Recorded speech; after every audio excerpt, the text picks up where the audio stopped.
Hello friends, welcome back to my channel. আজকে হচ্ছে গোপুর birthday. তো আজকে আমার তিনটে জায়গাতে ইনভাইট ছিল। এই দেখো, এটা হচ্ছে আমার দিদির গোপু। তো প্রথমেই দিদির বাড়িতে চলে গেছিলাম। দিদি স্নান করে গোপুকে রেডি করে পুজো দিয়ে দিল। আর এই যে এটা হচ্ছে আমার বাড়ির পুজো। তো আমার বাড়ির পুজোতে আমি একটু লেট করে পৌঁছেছিলাম, তাই মা গোপুকে চান টান করিয়ে রেডি করিয়ে ভোগ দিয়ে দিয়েছিল। তো আমি গিয়ে তারপর একটু পুজো দিয়ে ভিডিওটা করে তোমাদের সাথে শেয়ার করছি। তারপরেই তো আমাকে যেতে হবে আমার কাকিমার বাড়ি, কারণ ওখানেও গোপুর বার্থডে।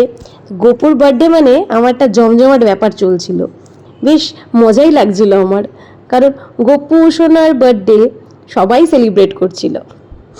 এই যে চলে এসেছি কাকিমার বাড়িতে। কাকিমার বাড়িতেও সুন্দর করে স্নান করিয়ে গোপুকে রেডি করে দিয়েছে। এটা হচ্ছে কাকিমার সিংহাসন। তো ওখানে দেখো কত সুন্দর করে কাকিমা ডেকোরেশন করে সাজিয়েছে। তো আমার এত ভালো লেগেছে যে আমি একটু ভিডিওটাই করে নিয়েছি। এটা দিদির গোপু, দেখো কত মিষ্টি ছোন্নাটা।